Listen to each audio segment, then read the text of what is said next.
Thank you, Dr. Agarwal. Good morning to all of you. The title today's session is The Best Practices and the Next Practices. And normally in a session like this, I don't come prepared because I don't know what kind of audience I'm going to get. So I look at the audience and try to think what might be appropriate.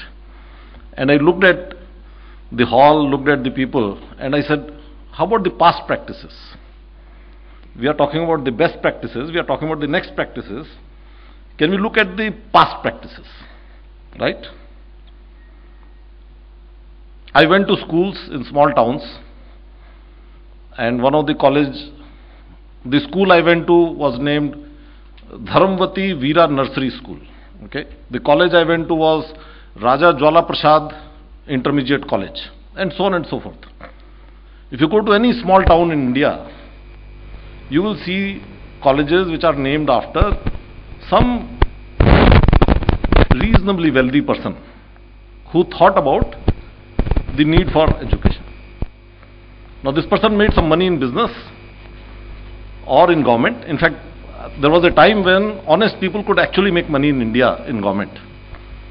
The Raja Jwala Prasad College to which I went to, Mr. Jwala Prasad was an engineer from Roorkee who made huge canals, was known to be a very honest man, and in British India the engineers are getting enough salary without taking bribes to be able to live with dignity and save huge money for their children. In fact, his son Dharamveer became the ICS officer, the famous man who did the police commission report.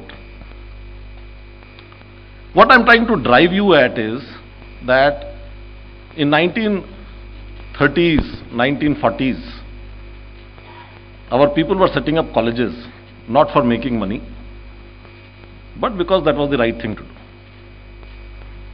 What happened in 47? The government said, we are the Mai-Bap. We will take care. You need not worry. Right? And we created what is called a grants in aid colleges. We will give the salary, you don't have to worry about it. Right? And overnight, we killed all the philanthropy. We killed all the good practices that wealthy people had about contributing to education, and that money started to go somewhere else. We also lost the respect for scholarship. The fact that an educated man, even if he is not wealthy, was respected, we lost that. If you look at Banaras Hindu University, if you look at Aligarh Muslim University, if you look at Jamia Millia Islamia, they were all philanthropic activities. Do you see any industrial houses named with Jamia Millia Islamia? Do you see any kingdoms named with Banaras Hindu University? No. They were all created by a large number of wealthy people contributing money to create educational institutions. What has happened to these three universities, Jamia Millia, the Banaras Hindu University, the Aligarh Muslim University? At one time they were really at the top. Their professors now get salary from Government of India. If the Government of India doesn't do too well, there are strikes. There is job security. They are hired on 1 year probation as a civil servant, as a police officer. After 1 year, whether you attend classes, you join classes, it doesn't matter. Right? And the entire university atmosphere, we have really allowed it to deteriorate. So today what we have a government education system where the bureaucrats get transferred. If you don't do well, you become a police officer of another district, or you go to less significant position. If you are a teacher, you get transferred to some obscure place. We have a government aided institutions where the government gives you the salary. And we have private institutions now in last 10-15 years. So you can say philanthropy has come back. Well, we don't allow the profit out of the education, so people take the money out of the education in a unethical manner. So we have a huge number of private colleges in our country where the promoters are actually making money, but off the books. And then we have very small number of colleges that have been set up by groups, by industrial houses, by associating name of the promoter of the college, of the industry, which means that the college management cannot go to ask money from other people. Right? So that is what we have done to governance. So on a morning, a pleasant morning, it may be a bit sobering thought for us to look at from past where have we come down to. And we need to think about how do we correct some of these things. Alright, these are the governance issues. What about the talent? What about the people? Ultimately, it doesn't matter whether somebody is making money. What matters is, what is the interaction between me and my students? Ultimately, what matters is my student learning something? How are we doing there? Dr. Agarwal mentioned about the top ranking universities. Is there any top ranking university in the world which does not have an international character, which does not welcome international talent? How many universities in India have international talent? How many universities in India are in a position to recruit international faculty? When Jawaharlal Nehru decided that Thompson College at Roorkee will become a university in 1949, the first Vice Chancellor was Mr. Hart, who came from England. And if you read the history of Thompson College, it does mention that one of the reasons for Mr. Hart to accept this assignment was because his salary in Roorkee would be much higher than what he was getting in England. India in 1940s was able to bring international talent because we were paying better salary to our professors than the England was paying at the time. Today, Dr. Agarwal said that, Indians are professors in England and America, right? Can we reverse that trend? That is what is next practice. We need to bring the talent from around the world. We need to also get out of this mentality of closing the doors. We had a visitor, very eminent academic visitor from United States, who made a very interesting remark. He said, if you go to Apple, if you go to Microsoft, if you go to Hindustan Liver, any company, any decent company, and you want to visit them, you will have to be going through a security, you will be given a tag, somebody will accompany you, and somebody will escort you back, because they are worried that you might get their ideas. They are worried that you might steal their thoughts, and they might lose their competition, right?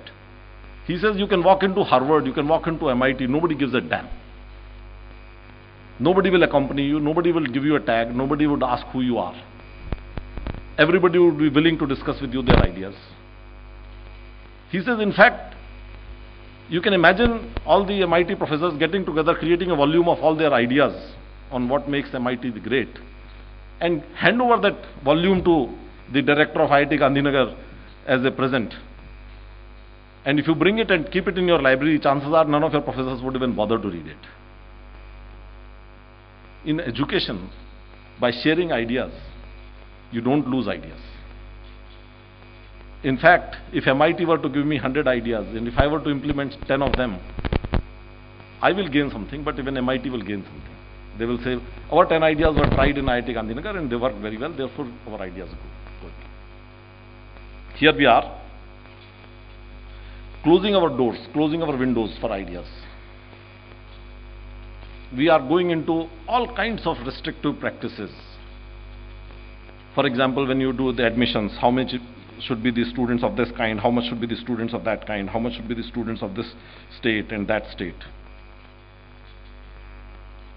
What about the students?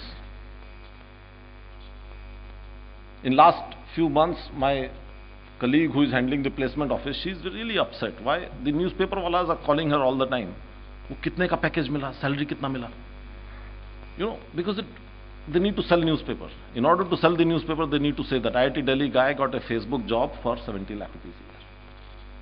I mean, we have made so much commercialization out of this education that some of the young students, they're very upset. They're saying, how come I don't get 70 lakh rupees job? The guy doesn't know how to hold a 10 lakh rupee job. The guy doesn't know how to hold a 5 lakh rupee job. He's dreaming about a 70 lakh rupee job, right? We need to do these corrections. We need to worry about those things. Some years back, the government of India started a program called Quality Improvement Program. They said, we need our teachers to gain higher qualifications. They would send them to IITs for masters, for PhD. And IIT system has produced a lot of PhDs in engineering. And they really made a great contribution. A lot of colleges are now headed or managed by people who did their PhDs under this program called QIP, Quality Improvement Program, in over 40 years. In recent years, some people have started to say, wait a minute, we are focusing too much on PhDs when people in colleges don't know the basics. When the teacher is not able to teach circuit theory, you are trying to make him do a PhD. Because we have 3,000 colleges today. Each college needs n number of teachers. It has X number of students. Therefore, it has to have n number of teachers. It is not able to screen. It is not able to judge. And it is forced to recruit teachers who don't know the basic subject. And if somebody doesn't know the basic subject, how would he teach? The way he would teach is, he would take the book and he would write the material that is written in the book on the blackboard. And that is it. Right? And therefore, there has been a concern, how do we train our teachers better? Not in research, not at higher end, but how do we make them understand the subject that they are teaching? That has been a concern. The resources, the money. If you look at these private colleges, the typical model, and one of my close relative owns a college, by the way, so I know how the economics works. Some 5 or 10 partners get together, they create a college, they invest some money, they create a college. And then comes the admission. And this is a private college I'm talking about. Then comes the admission. You have to make money out of this, fees.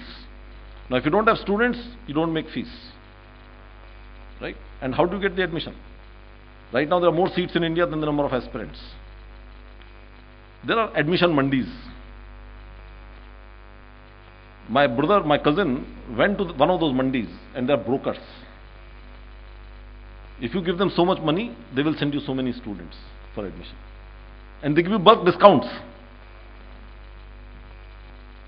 Right? If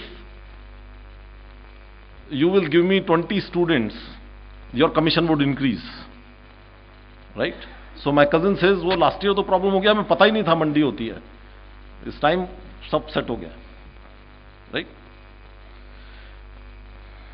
The model is that the fees will cover the cost.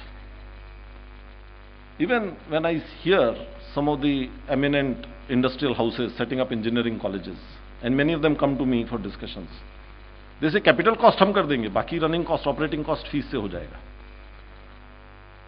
I don't know who is telling them this. I don't know which academics are misleading them.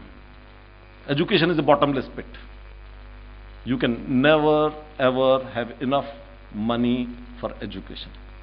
The more sugar you will put, more sweet it will get. The higher you want to go in value, more money you need to put. Today, India talks about competing.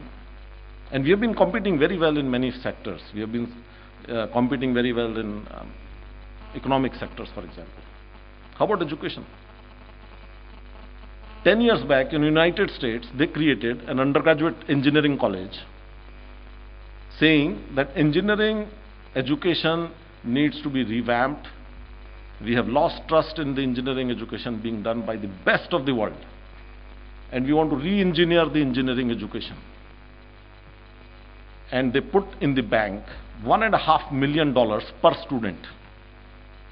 $1.5 million per student. $500 million endowment was created to create a 350 student college.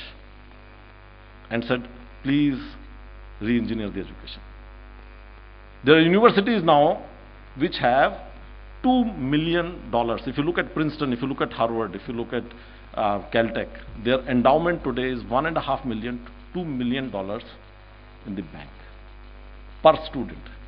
What we are really talking about is that these universities if you assume $2 million and if you assume 5% rate of return, these universities are earning $100,000, which is about 50 lakh rupees, per student from their endowment. I'm not talking about the fees. I'm not talking about the research grants. I'm not talking about the new donations that are coming for current expenditure. Somebody gives the money saying, spend it this year. That is not being counted. I'm talking about $100,000 coming out of the bank every student. We need to think on those lines. We need to have a bold vision. And we need to admit the problems that we have. We must say that all is not well. Thank you very much.